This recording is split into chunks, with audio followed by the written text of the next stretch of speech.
killed, including the Chicago police officer, since last night. And according to the Chicago Sun-Times, so far this month, 155 people have been shot in gun violence across the city. But there was one man who looked to flip that script, to be different, to become a multi-millionaire from music, mixed with the politicians, and start a foundation for the youth. Lil Durk was potentially going to become someone who showed that jail or death wasn't the only option coming out of the ghetto of South Chicago. Unfortunately, that was only one side of Durk.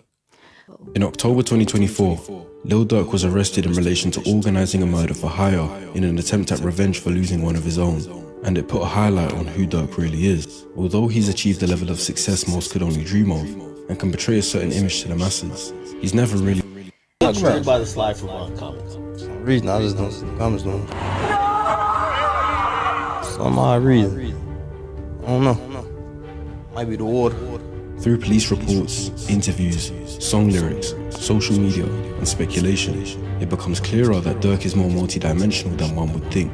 But my goal isn't just to tell the story, it's to break down the mind behind it, giving the insight into what's going on inside, dissecting the brain, understanding what's behind it all, and is he truly evil for the things he's done.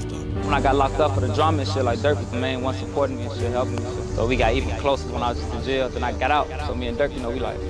Can you tell me, where was your mind when you heard the news of your friend Vaughn passing away? They know exactly that I put up 10 bullets in King Vaughn and he died there by himself. Why nobody slip for that? I was the one really in bro ear, like, don't move on it. But bro, I'm gonna be that person to let you know, bro, like, this cycle we in as black men is a never-ending cycle. And then, the loss of your brother on June 6, 2021. Wow. That must have been incredibly devastating. These women, they depending on y'all. You understand? And you know what I mean? And on some real shit, we racing each other.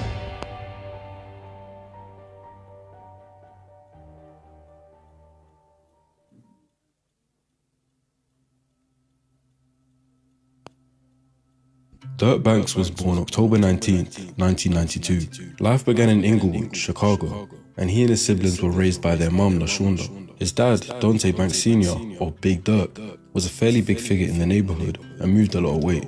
He did make a lot of money illegally, but he was jailed when Durk was only 7 months old in 1993. This resulted in a life sentence, one that he would serve over 26 years for. Before Durk could even form a core memory with him, he'd lost his dad to the system, taking away that core male figure needed in a child's life. In formative years, we all develop role models. When you have a solid father in your life, it's usually him, but if you don't, then you tend to look for one, whether that be a celebrity, an athlete, or maybe someone you know personally. But for Durk, the fact his dad was this big criminal and had status, Durk claimed he wanted to be just like him. So what was it like looking up to your dad and watching your dad do his thing? I ain't gonna lie, I want to be just like him. Yeah, all the cars, all the bitches, all the furs, all the clothes. I'm like, damn, I want to be just like him. In other interviews, you said that your dad was caught with like $8 million, 6 bricks. Yeah, that's why I want to be just like him. Said 8 million, shit. So not only was Durk's father not around to discipline him, but his criminality became his inspiration. Perhaps he was acting out due to his dad's absence, or because he didn't have a role model to teach him good behavior. Either way, his dad's former career and then prominent absence allowed Durk to be easily influenced by peers and his ghetto, violent, treacherous environment. And what ends up happening in violent areas where death is common is a desensitization to violence. The best way for me to explain the desensitization to violence is visualizing the difference between residents of the favelas of Brazil and the posh, wealthy residents in London, those who live in areas like Mayfair or Kensington. In the favelas, it's not uncommon for residents to hear gunfire regularly, witness armed police or gang shootouts, and see dead bodies, or know people that were killed. When Britt Ashley Kane went over there, he described it as Call of Duty in real life, and heard gunshots his first night there. If someone gets murdered over there, it's brushed off as seen as just another day. Linking this back to Durk, being from Inglewood is much closer to being from the favelas, where crime and violence is such a norm that there's a limited emotional response to the wicked things going on in the streets. The hunger of being broke, the struggle of being undereducated, the desensitization from the environment, and the bad examples of a father were the perfect recipe for Durk to take on. This is what I like about Jay Wisdom. He's basically breaking it down bit by bit. Someone might say, oh, well, he's not a psychologist, but I don't think you need to be when you have a public figure, living their life so publicly, we can all have our critiques about it, and he's not off. Jay Wisdom really is not off. Life in the streets. He would become gang affiliated, but with that came loss and trauma. One of his first experiences of this was when he lost a friend named Terrence Hollins, more known there as Lil Mo. Durk would go on to make one of his earliest pieces of music called R.I.P. Mo. In the early 2010s, he'd take music more seriously, dropping more. I've always wondered, like, you know, these type of kids who don't have a male figure, etc., etc. What is the mom expected to do? Like, I would be so lost with a boy child that's doing all of this. Like, I would be so lost. What are the moms supposed to do? If, okay, the person doesn't have a male figure in their life, okay, we get it. Is your mom just a non-factor? I don't know. I don't like seeing this type of stuff with kids because honestly, my mind goes to bad places. I'm just like, you know what? Go to beyond scared straight. You know, I go to the extreme when it comes to not knowing how to handle a teenage kid who is so out of control and has decided he's grown. Songs and getting consistent. According to LaShawn, the music video to the song Lamron Wasted, which he filmed in her house, got numbers on YouTube, giving him that dopamine spike, causing him to become even more focused on being a big rapper. As time went on, it was cool to see how Durk experimented with different sounds. He did drill here and there, but his music wasn't repetitive, and often included different styles of rap. It seemed like he actually had a passion for the craft, and he wasn't just using it to glorify vibe. But in July 2011, a friend of Durk's, who went by Tasky, was shot and killed. Just like with Lil Mo, Durk would again make a title tribute to Tasky. How can you not get desensitized? Today it's this friend, tomorrow is your brother, like the day before that it was your other friend. I get it. I can get the desensitization. Tasky in his mixtape, a song called Tasky Crazy, where he mentions the pain of losing a brother. And in a repeated cycle of lose a friend, commit a crime, in October that year, Durk would be arrested again for aggravated unlawful use of a weapon.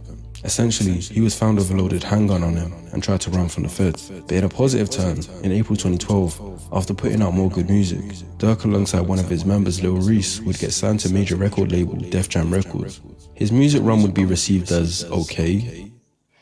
Imagine being signed by Def Jam Records, but that doesn't get you out of Chicago, basically the favelas of Chicago. This is where I get confused, because they don't leave. Drill artists don't leave. Like they rap their city to death. I don't understand it.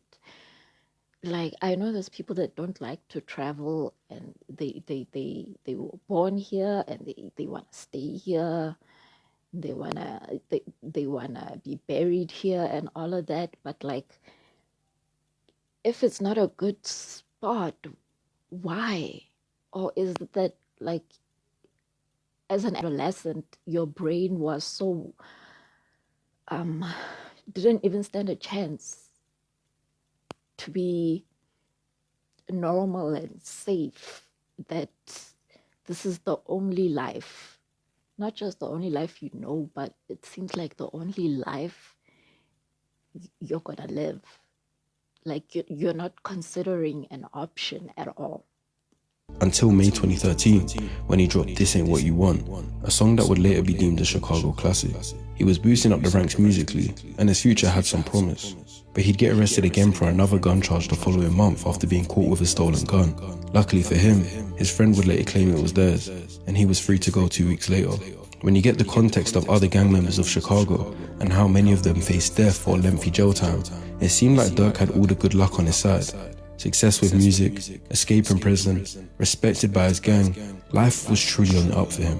In fact, if advised properly, it would have been smart for him to follow the footsteps of his good friend Chief Keef, another Chicago rapper who made viral music, signed a big money deal, then decided it was time to move out of the hood to the suburbs of LA, calling Chicago a sickness. So we left Chicago. What did we leave behind? A sickness. Sickness. Yeah, away from bad stuff. However, Durk remained in his hood, perhaps to keep up a gangster image to thrive in the genre, perhaps out of loyalty, or perhaps he was so desensitized he didn't see the danger. But as we'd come to find out, despite being blessed with luck and given plenty of opportunities, Durk was terrible at making the right decisions. In November 2013, Durk's close friend Pluto would be killed after apparently being accidentally shot in the car by someone he was riding with. Durk would be hurt by... Should we just start counting how many people have died in your lifetime? I can't do it. It's too many. Versus how many people you probably killed. It's too much. Years later, saying if Pluto wasn't hanging with strangers, he'd still be alive. But the next loss would hurt way more. In May 2014, Durk signed his cousin. They've got the pictures with the thingies, with the strings. That's when you know. That's when you know this is a hot mess. And look at the amount of pictures. I cannot. Nunu to his new rap label. But 3 days after signing, Newski would be waiting in a car before being shot and killed. The saddest part was Durk arriving moments later to see his cousin lifeless in the car, with Durk even being photographed and mocked for his reaction. This was another addition to the long list of lives Durk was losing to the streets, whilst his brain was trying to combat this PTSD by hiding the pain and continuing with his life.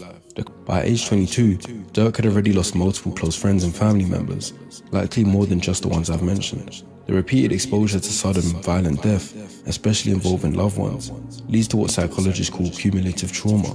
Each violent death doesn't just hurt on its own, it piles onto the last, slowly dismantling a person's ability to cope.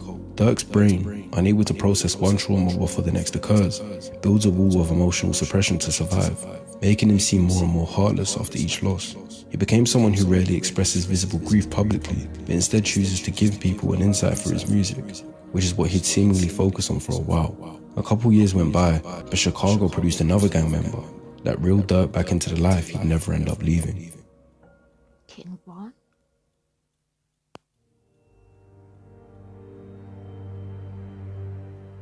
King Von is someone I already made a psychological analysis for. Within that, I discussed how he came into the streets, evolving into someone capable of extreme violence and zero hesitation to murder. Although Durk was gang affiliated and had gun charges, his CV compared to Von's was nothing alike. Real name Davon Bennett, Von was a real demon, potentially a serial killer. 4 times. What? 4 or more murders, basically. Yeah, you're a serial killer. That never got caught. A psychopath whose early life had not only desensitized him to murder, but gave him a thirst for revenge, wanting desperately to kill in an attempt to get back for the brothers he'd lost. In 2017, Von had come out of jail after beating a murder charge, the murder of Malcolm Stuckey in 2014. He'd awaited trial for 3 years, but with no corroborating witnesses to testify, he got away with it. Durk and Von actually went way back. Von stated that they grew up in the same area, neighboring hoods, meeting each other around 6th or 7th grade, Durk being 2 years older. How'd you guys meet? Growing up, same area, hoods, you know how that go. Do you remember the first time you met him? Around like 6th grade or something, 7th grade. But didn't go to the same school? No, I'm younger. Like, I don't think you guys understand the depth of this. These are people that are on Spotify. These are people that go on Genius to explain their lyrics. These are people that are in the industry. Like, it's not small town people. You've made it big. Fucking Def Jam. And you're fumbling it. You're not just fumbling that, you're fumbling your life. And I don't understand the state of mind. I wish I did. For them to make it to 25 is huge. They usually don't. I see. When he did come out, Durk would start to bring him along for shows and getting him more involved with PR-related stuff. With Durk knowing what he knew about Von's violent past, he encouraged him to get on the mic himself and start telling his stories, knowing the fans love hearing that gritty violence. Quickly, Durk signed him to OTF and took him under his wing. But when you know who King Von actually is, or in better words, what he's allegedly done, it's clear that he could be anything but a good influence for Durk, at least legally. But let's not act like Von came out of nowhere to pull Durk down. Durk specifically chose to uplift Von during and after jail and to bring him closer, seeming to almost be attracted or fascinated by his violent nature. Maybe he saw it all as a business move to raise his own profile as a street rapper, or to increase viewership for OTF, as Von would go on to pull in big numbers as his music started going viral, like Crazy Story and Took Her to the O. Maybe it was purely out of love and they had a bond just as strong behind the scenes. Regardless, this partnership would be the beginning of the end for Durk. February 5th, 2019, a shooting happened in downtown Atlanta, and a time later, both Durk and Von would be charged with possession and criminal intent to murder, among other charges, after allegedly shooting a man. But after some legal back and forth, Durk and his lucky charm secured bond in June 2019 and was a free man again, with Von also getting bond soon after. Over the next year, Durk was musically improving, dropping the album Just Cause Y'all Waited 2 in June 2020, my personal favourite from Durk, which would be his first to land in the top 2 of the Billboard 200. Then, to display the level he was currently reaching, he would collaborate with one of the biggest rappers of... By the way, I don't know any of these people's music. I'm old. Okay. ...of all time, Drake, dropping their song Laugh Now Cry Later in August, which would instantly rack up millions of views, and further put Durk on the map. Durk was truly rising to be not only one of the best rappers from Chicago, but one of the best rappers in the game, period. He'd been blessed legally to escape long-term imprisonment, and been blessed to keep his life despite many from Chicago losing theirs to gang violence. And blessed financially, as his net worth in 2020 was in the millions of dollars. Not a bad upgrade from Rice and Toast. He was truly at the pinnacle, but violence wasn't something he stayed disconnected from. There was another big rapper from Chicago that Durk and Von had beef with, named FBG Duck, real name Carlton Weekly. Now, he wasn't innocent by any means, and repeatedly made fun of Durk and Von's dead friends and family, but eventually there would be... He did.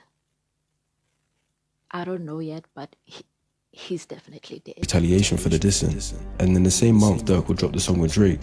FBG Duck would be hunted and killed in broad daylight outside a shopping mall, after some men hopped out of a car and riddled him with bullets. Based on what the feds later revealed... Molong, guys. Hot daylight, guys.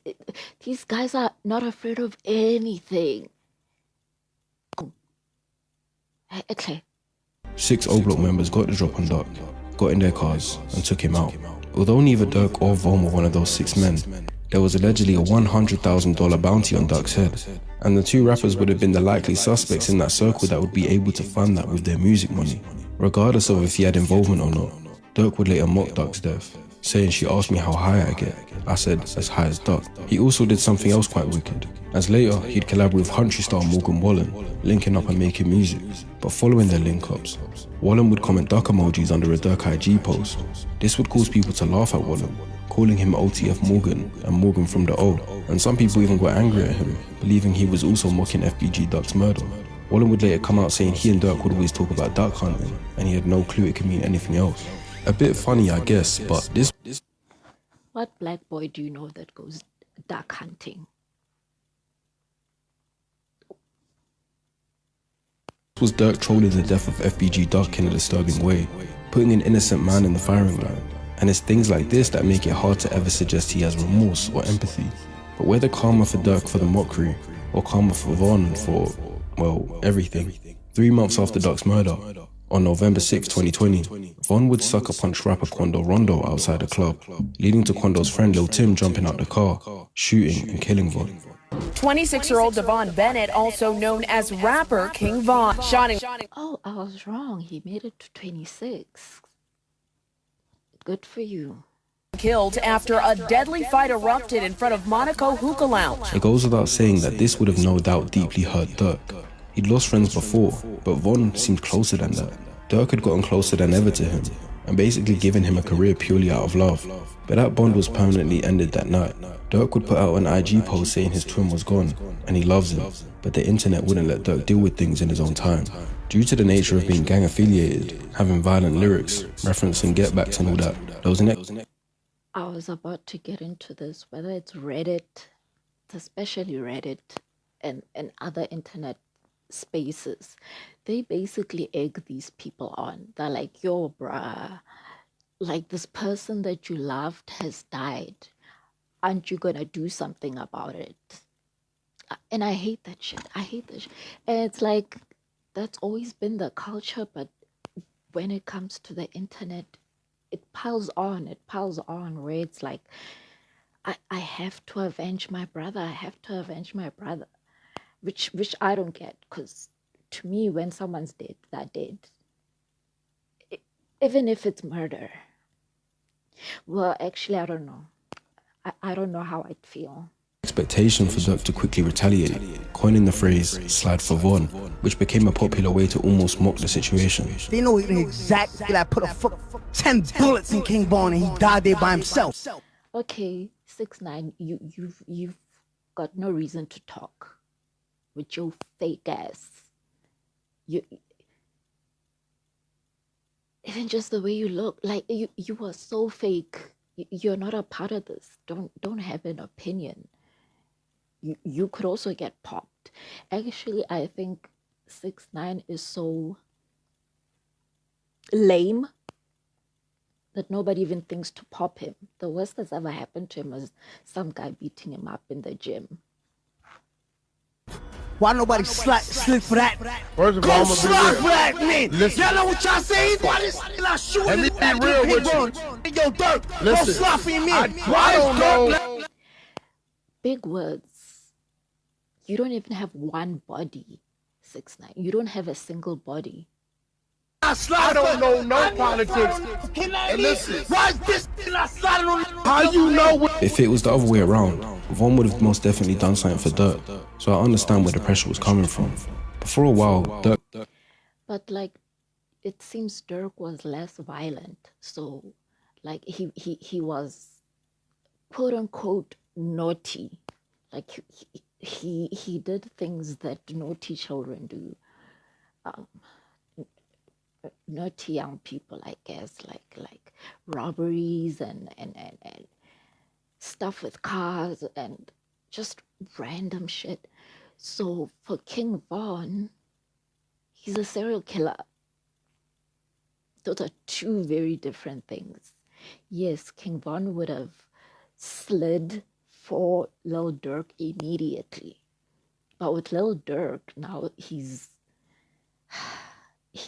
being put in a situation where he might cross the threshold from just being a delinquent to a murderer. And it's not fair. Not from someone like 6ix9ine. It looks like he doesn't even shower. seemingly ignored it, going on a great run musically and getting more music on the charts.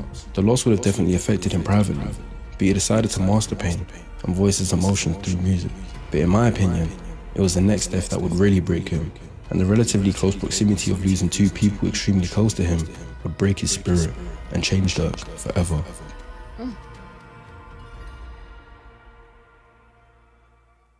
Who'd that be? Oh, his real brother. Dante Banks Jr. was Durk's older brother, 3 years older.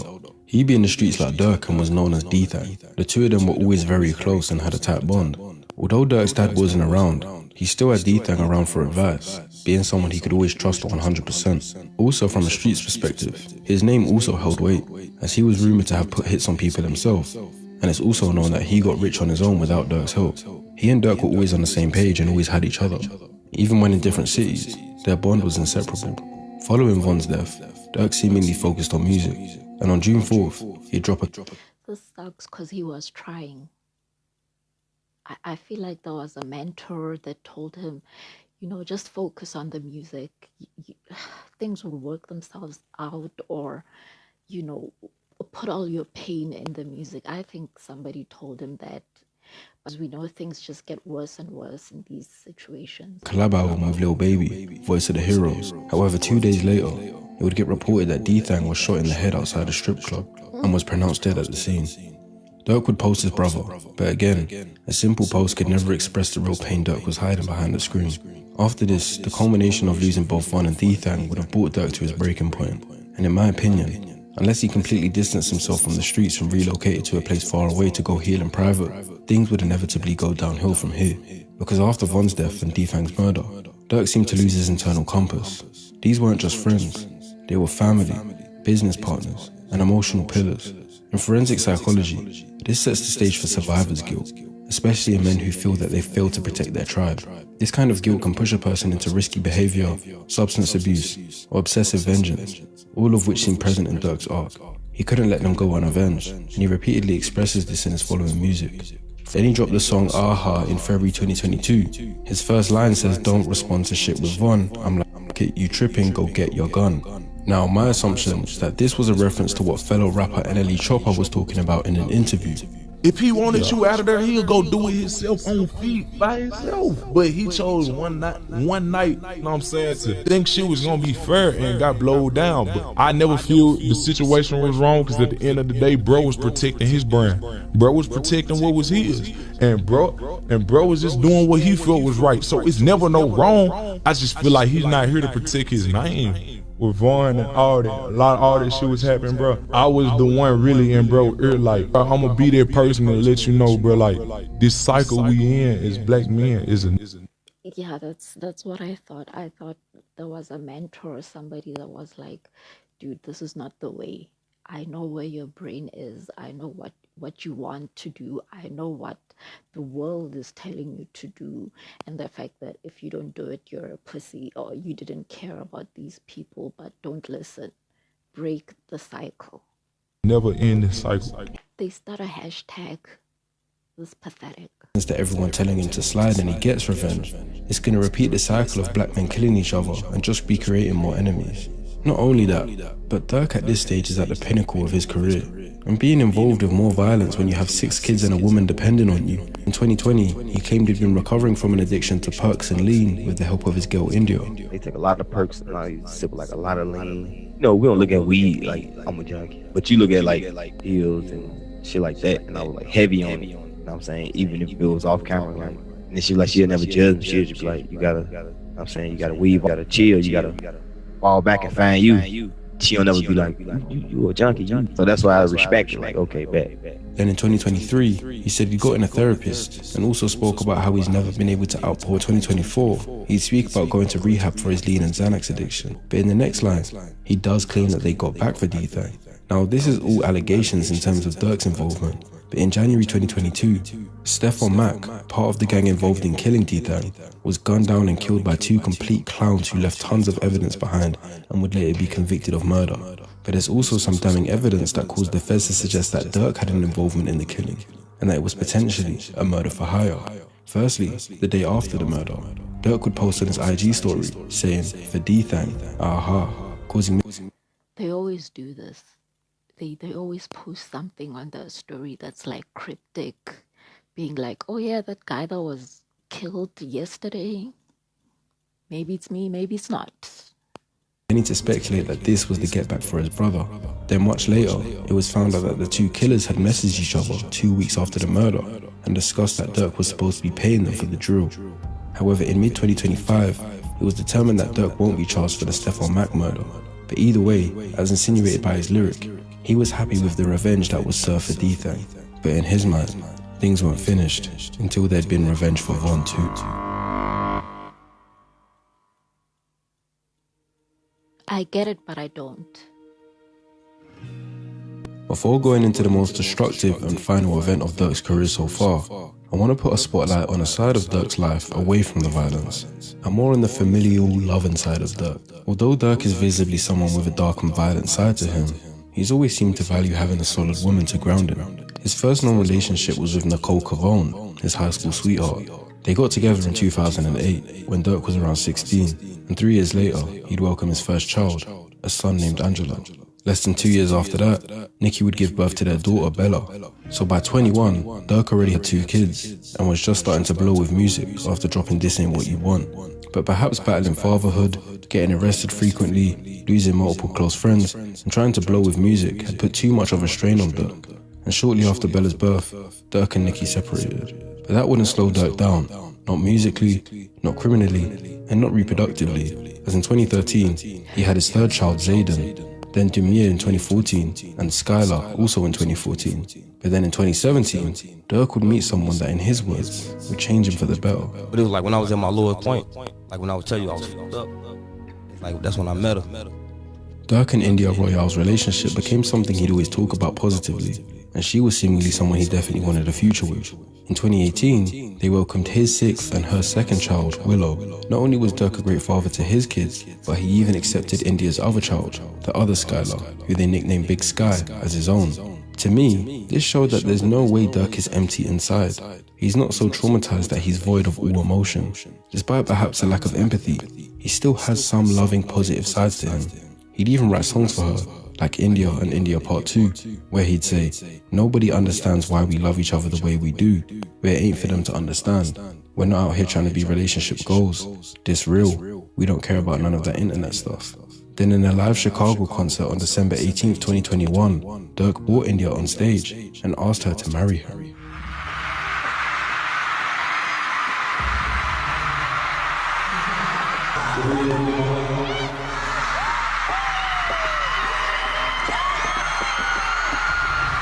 This was Durk at the peak of his love, but somehow, despite it all, he still lost the one person he thought would stay.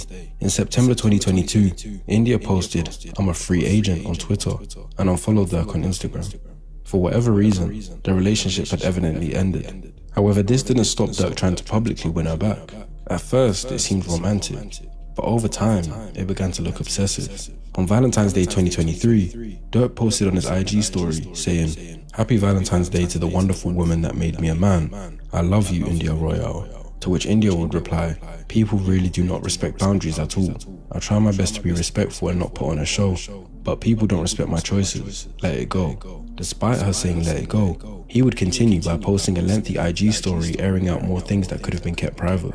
And India would, at least publicly, ignore this. In a XXL interview, they would ask Durk if they were together or broken up, but Durk would say that they'll always be together. This shows Durk has some sort of emotional instability and struggles to manage his emotions. Perhaps because, after so much loss in the streets, the thought of losing her too was unbearable. Durk clearly has the capacity to love. He openly praised India, proposed publicly, raised her child as his own, and credits her for helping him overcome drug addiction. But when India left, Durk couldn't let go. This kind of behavior suggests obsessive relational intrusion, a concept where someone can't accept a relationship termination, then knowingly and repeatedly invading the other person's privacy boundaries. I'm not calling him a Joe Goldberg type of stalker, but giving India a bit of space might have been the move. The concept is often rooted in abandonment trauma, and for Durk, this fits perfectly. He lost his father to prison, he lost many of his friends to the streets, he lost his blood brother to a headshot, and then he lost his lover. These losses are common causes for abandonment trauma, which is often exampled by trust issues, clinginess, and anxiety, amongst other things. Psychologists would likely label Durk as having anxious preoccupied attachment, where deep insecurity leads to clinginess, emotional outbursts, and difficulty accepting emotional boundaries. Durk was hurting, but his breakup would end up being the least of his concerns, because prior to this, Durk had potentially committed a terrible act, a calculated act of violence, which may have caused his demise.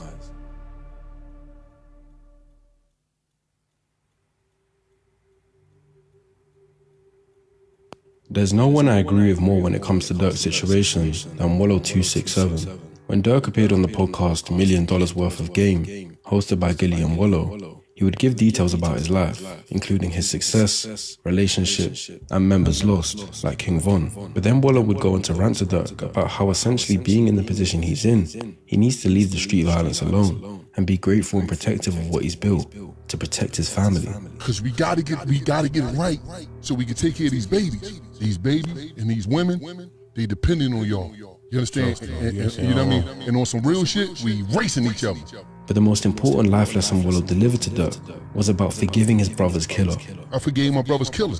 And I'm saying it to say this. He shot my brother, he ran to the house. He died in Nanny Horns when she opened the door. So I'm telling you this some real shit, man.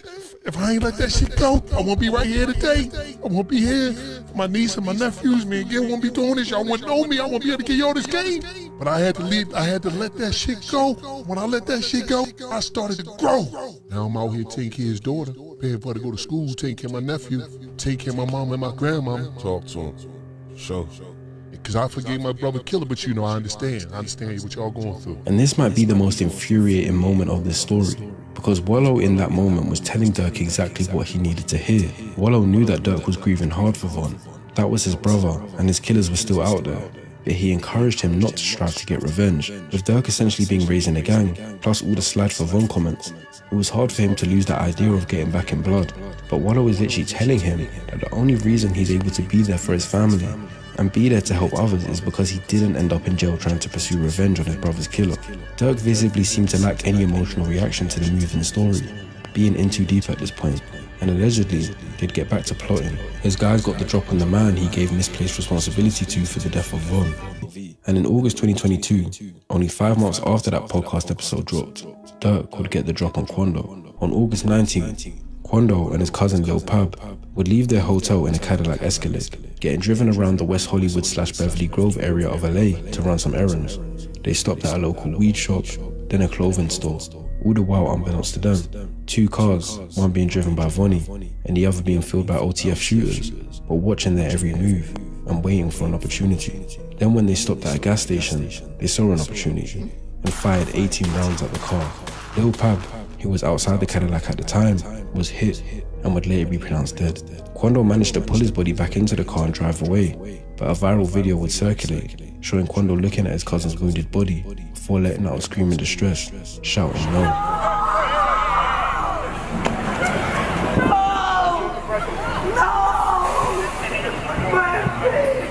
The shooters fled and boarded flights home, once more on an OTF-linked card. Now, it was fairly incriminating already with the paper trail using an OTF card and the pre-warning text message sent from Durk. But in December 2022, a song would be released by Babyface Ray featuring Lil Durk. And this song has some questionable bars that to many seem to be referencing the situation 4 months prior. A bar that stuck out to me was, "It's f***ed up, I'd rather get revenge instead of millions." It's as though he's consciously aware that by pursuing revenge for his fallen brothers like D-Thang and Von, he's risking his financial position by getting incriminated and going to jail, and that by allegedly taking out Lil Pab, he's putting himself in a position where his career could be over. Another line everyone would then make noise about came at the end of the song.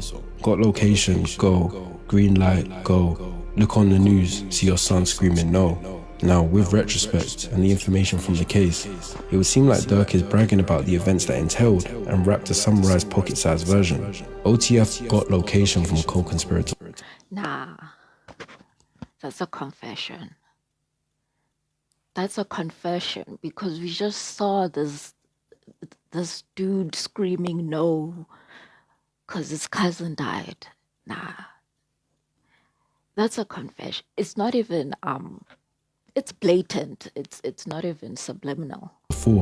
Then the green light was given from Durk, telling him to go get Quando, but not to link him to the flights and items bought. Then, look on the news, see your son screaming no, is obviously a reference to the clip showing footage of Quando screaming no after seeing Pab. If this song was written after the incident, it would surely be an evident display of bragging about the murder. However, when this song got brought up in the indictment, Durk's lawyers claimed the song was recorded before the events, showing a screenshot of a file being created January 2022, 8 months before the event. This is backed up by Durk's engineer, saying they indeed recorded this song in January 2022. However, that's if you take... He added a line into the song he already had. He added that line. The engineer's word and a mere screenshot to represent the truth. Durk had also jumped on a podcast with DJ Academics in May the following year, where he would cryptically confirm that revenge for Von had been achieved. What are you talking about? By the slide for Von comments. Still. I don't know if people still say it. For some reason, I just don't see the comments no more. For some odd reason. I don't know. Might be the water. You be seeing the comments a lot? They kind of chilled out. Why? He isn't claiming personal responsibility, but he's insinuating the streets know that the death of Lil Pab had leveled things out, and he feels satisfied that the murder has served justice. It goes without saying that Durk was glad that the murder happened, and if it failed and Quando and Pab both survived, he'd still be getting his guys out looking for someone to kill associated with Von's death. And during this interview, Durk visibly didn't see himself, and I think there was a multitude of things that could have been going on here, but mainly exhaustion and survivor's guilt. To him, revenge was supposed to serve as an emotional restoration, Getting revenge for Von and D-Thang was supposed to make him feel good again, and the violence that he'd allegedly orchestrated was an attempt to undo that pain and trauma. But once vengeance was completed, Durk appears psychologically exhausted. His presence in interviews shows disorientation and emotional fatigue, and his identity was so deeply tied to trauma and retaliation that once the mission was complete, there was nothing left inside but an inner void.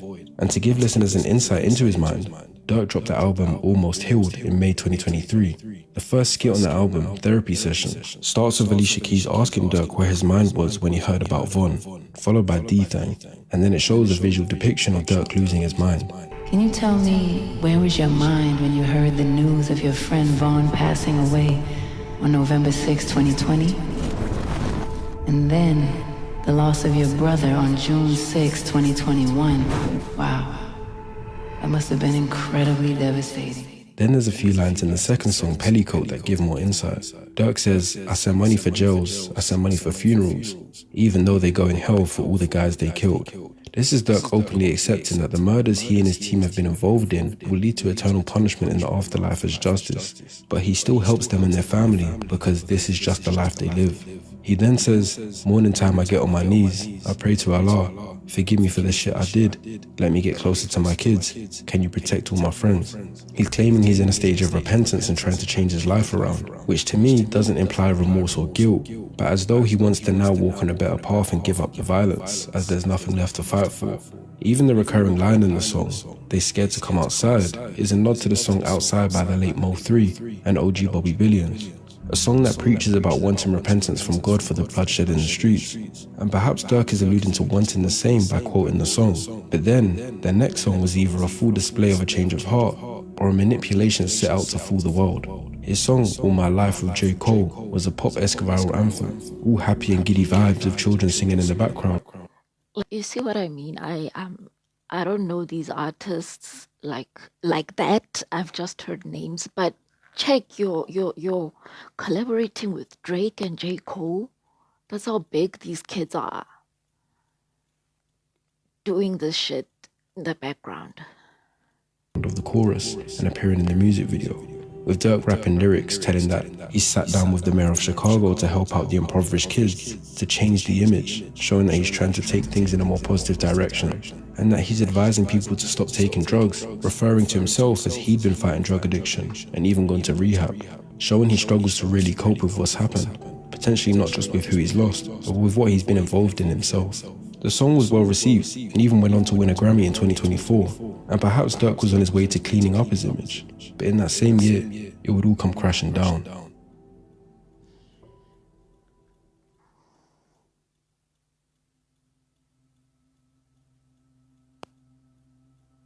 In 2024, Durk had a bit of radio silence due to attending rehab for his codeine and Xanax addiction, claiming he wanted to be a better man, a better father, and a better leader, and that his main goal is peace. And what was that? What did you want? I wanted better. You know, so I wanted to be a better man, a better father, a better leader, you know, so, but more action. So I gotta make sure that self is good before, you know, anybody else. See, my main goal is peace, you know what I'm saying? Being with the family and staying out of bullshit, you know what I'm saying, and getting 100% on my ding. In September, it was even revealed that Durk claimed his record had been cleaned, showing he really was turning a new page. Then, on October 20th, Durk would host his birthday event in a packed stadium, and at one point, he put on the big screen many of the guys that had lost their lives in the war in Chicago from both sides. So not only did it include Durk's closest like Von and D-Thang, but I mean, that is one huge collage of black men. What did Chief Keef say? It's a sickness. Yeah, Chicago is a sickness. also supposed ops like FBG Cash and FBG Duck, both people he'd previously made disses about after they died. But a few days later, those OTF members would be arrested in connection to Lil Pub's murder. Durk, who was in Miami, had heard the news, and he'd booked 3 flights that were all departing on the same day. But before he could depart, he was picked up by feds for orchestrating the murder of Lil Pub. Chicago rapper Lil Durk is being held without bond. He was arrested in a murder for... Why you gotta say struggle rap? Bitch, he's got songs with Drake and J. Cole. I don't know. I'm focusing on that. It's struggle rapper. Higher plot carried out 2 years ago. At the time of recording, Durk's trial was yet to start, and he's not currently guilty of the major crimes spoken about in this video. And if I had to make a prediction, unless someone completely flips on Durk, then I think he'll actually walk away a free man. He's always had his lucky charms, and the evidence doesn't prove he orchestrated it beyond reasonable doubt. He may get gun trafficking charges, but It's basically hearsay. not the full fat murder for hire. But guilty or not, I think there's so much we've covered that the mind of Durk Banks still deserves to go under the scope and get analysed. From his childhood, we covered that early environmental conditioning and role model dysfunction after his dad left. The interesting thing is that at this stage of his life, things could have gone multiple ways. I remember watching one of the most underrated shows in my opinion, called Defending Jacob, and the character Andy was a child when his dad went to prison for murder, and that fueled him to ensure his life was nothing like his, and to follow a good path in being a district attorney or something like that. He hated his father for the monster he supposedly was. But then you have people like Woody Harrelson, whose father was an actual hitman and killed a judge. Woody reportedly never wanted to be anything like his father, but he didn't hate him. He visited him in jail and even tried to get him out. So there's so many directions one can go after their criminal father gets in prison, and perhaps due to the environment or the respect Big Durk had gained and the money he'd made, Durk chose to be inspired. He internalized deviance as a trait of masculinity in the hood. Focusing on school made you a nerd. Trespassing and stealing cars made you cool. And as mentioned, led to his childhood conduct disorder. And studies show that there's a solid connection between conduct disorder and antisocial personality traits, or what the internet likes to call psychopaths and sociopaths. To me, Von was a much more classic example of a psychopath. Someone who ticked most of the boxes and had zero real empathy. Durk to me is nothing like Von. If we're talking about the psychosocial scale, then he definitely leans more towards being a... I don't know, I feel like Durk is very complicated. Like I feel like he's not easy to diagnose. Like, if you were a professional, it's a little harder, because he has this side where he can function very well in the average world, and then at the same time he's functioning in this underbelly. It's drill artists think that's what they're doing, but it's not like sociopath. He became a gangster because the gangsterism is usually what rules them, and the rapping is like a side hustle. With Durk, he became a proper like professional musician, a professional rapper. Knew very important people. Was signed to Def Jam. Like he had everything that could make you leave that life, but he didn't, because there was unfinished business in his mind. So it's not an easy one. It's one of those circumstances type of diagnosis. his environment and situation made him one. Even though in my opinion and my analysis he doesn't even qualify for this. He does have a few ASPD traits though, such as unlawful behavior, with the multiple gun charges and gang-related arrests, deceitfulness, a lack of remorse evident by mocking the deaf in his lyrics, aggressiveness and impulsivity, irresponsibility such as his drug use whilst being a parent, and if we are to believe the allegations made against him, then the strategic planning of murder plots on more than one occasion would for sure show that he has strong tendencies. It really comes down to what's allegations and what's confirmed. But in my opinion, he is on the edge. In later years, Durk would show deep signs of internal conflict, praying to Allah for forgiveness, releasing more of those peace-seeking tracks like All My Life and Pellicoat, hosting that event memorializing both friends and enemies, attending therapy, entering rehab, and seeking clarity. Yet these actions are in direct opposition to his alleged involvement in the murder for hire, as well as his more violent lyrics. This creates a state known as cognitive dissonance, the mental discomfort of holding two contradictory values. In one breath he wants to be a better man, but in another he's one that seeks violence as revenge. When someone feels torn between different beliefs for a long time, it can hurt them mentally. This gets worse when they experience traumatic events, like feeling like they must avenge one's death. This creates what experts call moral injury, the deep emotional pain that comes from doing something that goes against what you believe is right. This is often seen in soldiers that have to kill, but it also applies to former gang members. If Durk was out right now, would he still be pushing the peace? Or would he be rapping more about the violence and bragging? Durk's turn to religion, therapy, and sobriety indicates a man desperate for redemption, but likely haunted by irreversible choices. Durk is not a one-dimensional gangster or sociopath.